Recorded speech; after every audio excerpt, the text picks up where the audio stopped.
আপনারা সবাই কেমন আছেন? বাংলাদেশ নাগরিক পার্টি এনসিপি তার পক্ষ থেকে আমি মাইগঞ্জ থানা কমিটির সদস্য 3 নম্বর সদস্য। তো আজকে আসলে আমাদের যে মহাসম্মেলন যেটা ভোটের কেন্দ্রকে আয়োজন করে এই অনুষ্ঠান, আসলে আমাদের সব থেকে বড় যে সমস্যাগুলি হচ্ছে, আমরা দেশ স্বাধীনের পর থেকে আমাদের একটা জিনিস সব থেকে বড় ভুল হচ্ছে যে আমাদের নেতা নির্বাচন করা। আমরা কোন নেতা নির্বাচন করি আসলে আমরা নিজেরাই জানি না।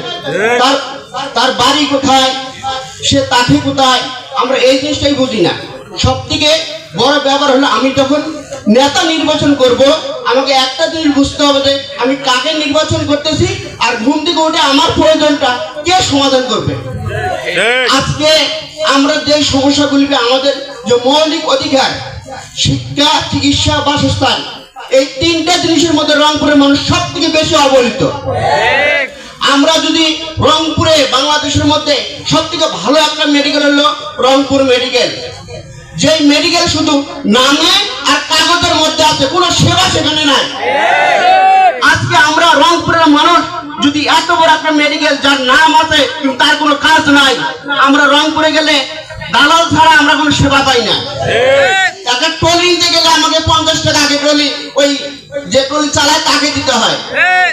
তো সেই কারণে আমরা বলবো, আমরা যদি নেতা নির্বাচন করতে দেশ স্বাধীনের পর থেকে আমরা পারি নাই, কিন্তু এখন আমাদের সঙ্গে সুযোগ আছে।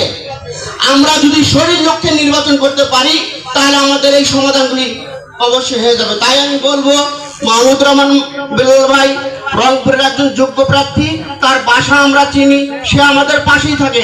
আমরা যদি এই নির্বাচনে ভুল করি তাহলে আমাদেরকে সারাটা জীবন পস্তাইতে হবে। পস্তাতে চাই না। আমরা রংপুরের মানুষ, আবু সাহেব নিজে দাদা গুলি খেয়ে জীবন দিতে পারছে, আমরা সেই আবু সাহেবের রক্তের সাথে বেইমানি করতে পারি না।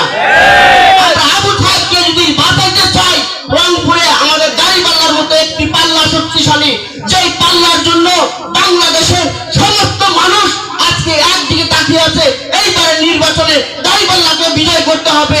সেই দাড়িপাল্লাকে বিজয় করে আমরা দেখিয়ে দিতে চাই রংপুরের মানুষ ন্যায়ের পক্ষে, ইনসাফের পক্ষে।